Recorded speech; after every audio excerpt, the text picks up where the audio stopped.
Jo di sini, gue pernah bilang di video sebelumnya kalau misalnya hobi gue itu ada 3, nonton YouTube, scroll FB, dan nonton VTuber. Tapi gue gak pernah specifically bilang VTubernya siapa dan seberapa gede VTuber yang gue tonton itu. Dan gue bakal spill sekarang. Guys, VTuber yang gue tonton adalah VTuber yang kecil banget, yang setiap mereka live stream yang nonton itu cuma 5-7 orang.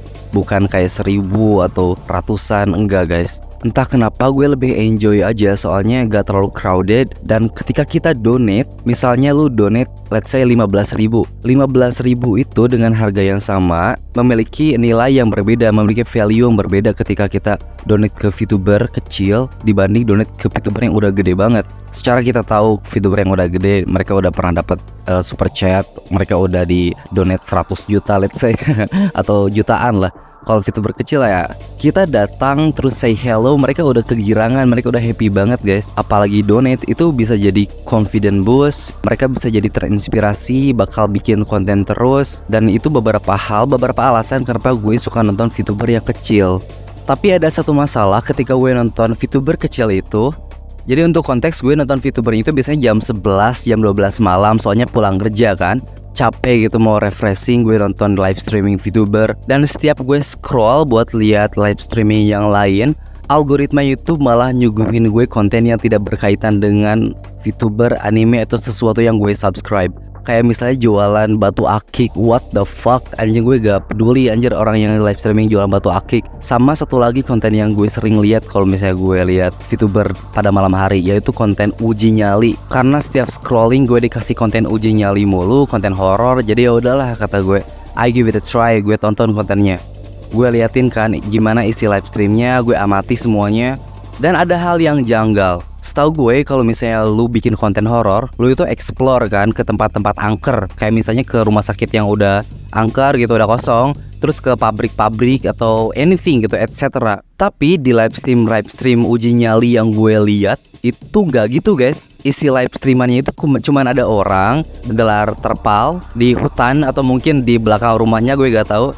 Terus bermodalkan center dan bacotan doang. Jadi mereka cuma yapping sama chat-chatnya, dan kadang maksa orang buat sawer biar kuntilanaknya muncul katanya. Itu bodoh banget anjing. Terus biasanya streamernya itu ngezoom hal-hal yang gak jelas anjir, misalnya kayak ngezoom pohon. Terus dia bilang, ada kuntilanak di sana, itu rambutnya. Terus kayak si chatnya itu pada percaya, oh iya bener-bener itu adalah mukanya.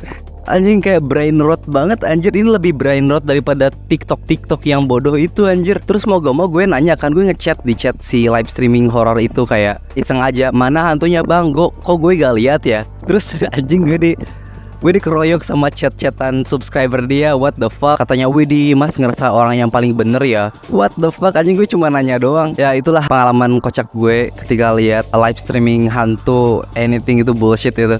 Guys, gue mau sedikit confess sekalian kalau gue itu sebenarnya gak terlalu percaya hantu.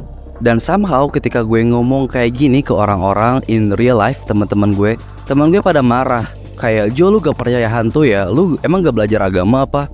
Tapi ya, ghost isn't real guys. Kalian lihat gak sih konten-konten di YouTube yang tentang hantu itu bodoh semua? Kayak misalnya, kalian ingat gak ketika Kuyang itu still happening gitu? Kuyang itu pernah viral. Terus banyak channel-channel horor yang bikin konten seputar Kuyang. Dan kalian bisa lihat di videonya kalau misalnya itu badut banget semua kontennya. Kontennya itu cuman bercandaan doang, tapi dia tidak melabeli kontennya itu sebagai candaan gitu. Jadi orang-orang bocil-bocil pada percaya. Yang percaya itu kayak bocil-bocil atau orang yang udah tua banget.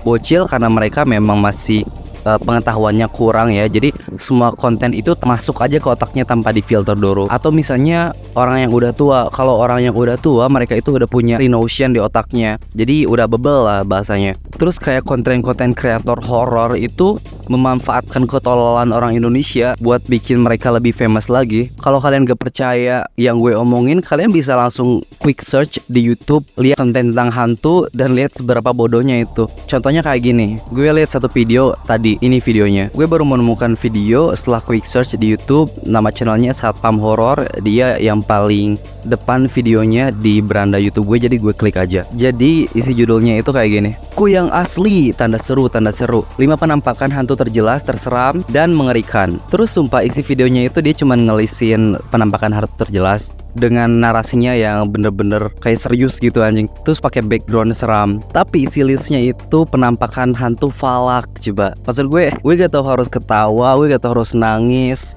Ini ironi di atas ironi anjir. Udah jelas-jelas itu kalau cuman konten hiburan aja, kenapa lu harus menyajikannya dengan serius, dengan pakai backsound seram dan lain-lain, jadi orang-orang kayak takut gitu. Terus ada list yang lain isinya itu tentang kuyang. Ini memang kelihatan serem, tapi ya ini 100% fake guys. Wow, surprise, kuyang adalah palsu, surprise. Tapi gue sedikit respect sih ketika konten horor itu ada effortnya. Soalnya kan bikin properti, bikin kuyang-kuyangan itu gak murah ya guys. Mungkin diisi jeroan daging-dagingan dari sapi supaya terlihat lebih real, dan sapi itu lumayan pricey gitu. Jadi ada effortnya lah. I respect that. Sebenarnya masih banyak unek-unek yang gue mau sampaikan, tapi videonya gak bakal berakhir kalau misalnya gue mau ngomongin semuanya. Nah, abis itu gue lihat ada satu VTuber yang isi kontennya itu menjelajahi atau mengeksplor tempat-tempat angker, tempat-tempat horor di mana kunti itu berada. Ada kunti putih, ada kunti merah, ada kunti pink, polkadot, atau mungkin ada kunti yang pelangi LGBT. Jadi kalau kuntinya kena masalah, dia punya backup komunitas. Nama VTubernya itu Aldi Arudi. Dan sebenarnya gue respect banget karena dia itu menggunakan apa yang ada. Jadi the backstory-nya itu dia gak punya modal untuk membuat konten game horror kayak VTuber biasanya. Jadi dia menggunakan apa yang ada gitu. Dan itu adalah satu hal yang kita patut acungi jempol. Gak ada masalah sih sebenarnya, tapi ada beberapa konten dari dia sendiri yang bikin gue agak mengernyitkan dahi. Contohnya konten ini. Judul videonya itu VTuber mengambil tanah makam. Sebenarnya ini simple sih untuk videonya sendiri. Jadi dia mau mendebunk suatu mitos kalau misalnya lu bawa tanah makam ke rumah lu, apakah hantu akan menghantuimu? Maksud gue, apakah bakal ada hantu gitu di rumah lu? Dan akhirnya enggak guys. Wow, surprise ya, ternyata tidak ada hantu ya guys. Sangat mengejutkan sekali. Tapi gue gak tahu kalau misalnya lu ngambil tanah makam itu kan random ya. Dia itu makam siapa kita gak tahu, terus dia ambil aja gitu. Maksudnya apakah itu legal, apa ilegal? Tapi gue gak peduli sih soal hukum, soalnya gue gak terlalu tahu juga. Tapi kebayang gak sih kalau misalnya nenek lu yang udah meninggal diambil tanahnya untuk dijadikan konten iseng-isengan kayak gitu. I will be pissed off, to be honest. I will be fucking pissed off. Terus ada konten-konten yang lain yang buat gue sedikit agak kesel sebenarnya. Pas gue lihat shortnya itu ada dia joget-joget di kuburan. Maksud gue kuburan itu tempat yang lumayan sakral guys. Jadi kalian itu harus ngehargain. Itu ada etikanya sebenarnya kalau misal ke kuburan. Lo gak boleh kencing, jelas anjing gak boleh kencing. Terus lo gak boleh teriak-teriak, berisik. Pokoknya sangat strict lah itu di kuburan itu. Banyak aturan-aturan yang lo harus patuhi.